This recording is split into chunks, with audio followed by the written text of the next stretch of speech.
Hey, what is up everybody and welcome back to another video. In this video I was going to talk about my Surly corner bars mounted to the Velo Orange Happy Stem. I originally put the corner bars on this old Trek mountain bike. It's a 2001 4900 this summer, and I had them on the original stem, which like a lot of mountain bikes had, was kind of long. And I liked the bars and I liked all the hand positions. What I found out really quick was I was way too slammed. This isn't the kind of bike that I wanted to ride in that position. Basically, I've been using this just as my winter bike over the last few years. I thought the corner bars would kind of bump it up and give me a chance to ride it a little more and make it a little more interesting of a bike to get on. So I put the Velo Orange Happy Stem on, and the Happy Stem is a stem with a 45-degree angle, and this one is 110 millimeters long. They also sell a 90.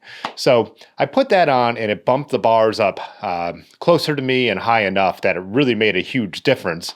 And on the few snow rides I've gone out in the last couple weeks, I've really now been able to enjoy all the hand positions that the corner bars offer. The thing about the Surly corner bars that is really great is you don't have to use road or gravel levers. The whole point is that you can keep your flat bar components and still get that vibe of a drop bar bike. I would say, it's more like dirt drop or anything with, bars with a wide flare. I've never ridden any of those bars, but just by visually, you could obviously tell that it's not some deep drop, road type situation you have going on here.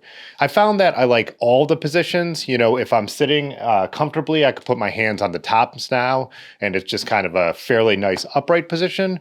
Where I found that I ride the most, though, is in what would be considered the front of the drops on normal drop bars. It's just a really comfortable angle for my hands, and then you're kind of still locked in with the front, whatever the top of the bar here would be called. And it's just a really good hand position. And with the bars being high enough, I'm not super hunched. So when I was kind of skidding around in the snow, we just had a big snowstorm, it was kind of a great spot to have it. I'll also put my hands all the way at the back of the bars, and then it gives you more of that sweep bar feel. So there's a number of ways you can go about it. And then on top of that, like if I'm just comfortably riding, I found I will put my hand on where these nubs are and kind of over my brake levers in what would, I guess kind of be like a hood type position.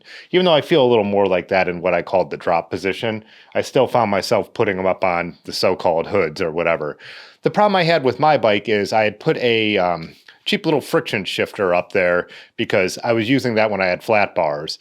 These Shimano shifters, the front one had just it still works, but it just needs to be serviced constantly. It would go out of indexing. If you've ever had one, they're really easy to take apart. They just get stuck, those little tines over time, and ratcheting mechanism just gets all gummed up. You flush it out, re-lube it. I just got to the point where I just didn't want to deal with doing that anymore though. So put that on. Great on the flat bars, simple enough, triple up front. As a winter bike, I didn't need to shift that much, but it was in the way of that other hand position, and it just didn't look that good. Like I said, when it was just a winter bike, I didn't care, but now that I want this to be a little something more, I felt like I should do something else, so I put just a Suntour bar end shifter I had on the end, and that's perfect. So one problem I did have with the Happy Stem, so there's no stem cap with the Happy Stem, it's integrated, and they give you an extra long compression bolt for that reason, because it has to go so far through there. I was trying to put this thing together, and no matter what, I couldn't get the headset to cinch up, to get everything to go in tight. And with a compression bolt, you're not supposed to be applying a ton of torque. You're just getting it to, kind of where it moves right. I think it starts to get tightened and you're only supposed to go like a quarter turn beyond there. Yeah, I just couldn't get it. I'm thinking I go back, put this back on again to put a stem cap on to see what I'm doing wrong. And I just couldn't figure it out. I am not an expert in threadless headsets, even though they're not that complicated. It's just I have a lot of vintage bikes with quill stems and only 2 bikes with modern threadless, so it's just something I haven't messed with that much. Still, physics seems to dictate that what I'm doing here, what's going on. I just couldn't figure it out. Took it to the shop. Turns out it's just where the star nut is in my steerer. It was the compression bolt was bottoming out. I don't think anyone else will have this problem, but I thought I'd mention it just in case. Yeah, you're not supposed to be cranking on a compression bolt. If it's not tightening down, there might be something with your steerer and your star nut. Yeah, so anyways, like I'm saying, the Happy Stem just turned out to be the perfect thing to make these corner bars work on an old mountain bike for me.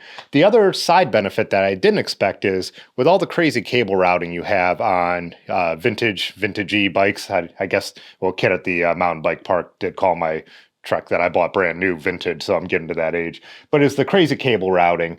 And so I've never been able to actually get a front bag on here, or, you know, a decent handlebar bag.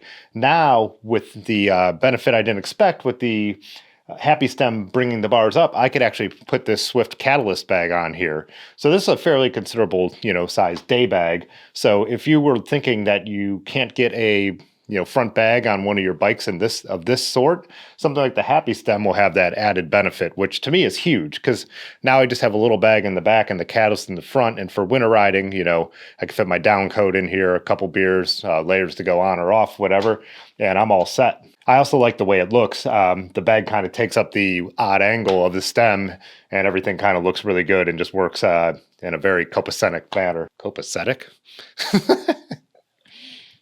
So if you've been thinking about the Surly corner bars, I would highly recommend them. This seems to be the cheapest way to turn a flat bar bike into a drop bar bike, or one of the cheapest ways, and it works out really well. A couple other updates to what, you know, I've called the winter bike, my lifelong little commuter here.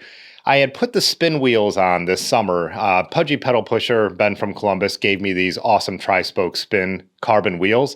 And that was actually the motivation for everything that's going on here now. They looked so cool, and they were 26 inch. This is the only 26 inch bike I have, and I just wanted to use them. But then, you know, someone not being a fan of flat bars, and I just watched Russ from Pathless Pedal's video about the corner bars, and the bike shop my local bike shop, Dirty River, happened to get them in. I was like, oh, this is a whole way to transform this bike. One, aesthetically, but two, like way more functionally. So the thing I did at first, I was going to put my snow tires onto those tri-spokes, but then I realized these are kind of cool, fairly, you know, collectible vintage wheels. I don't want to run them through Northeast Ohio's salt and sludge and ruin the brake tracks and all that. So I took my old wheel set, put the snow tires on there, kept my knobbies, you know, whatever summer mountain bike tires on the spins. So now I'll just be able to swap out wheel sets. It obviously doesn't look as cool without those awesome spin wheels on there, but it's way more practical, I think, to run these old beat up rims through the winter. So yeah, just another round of updates on my Trek 4900.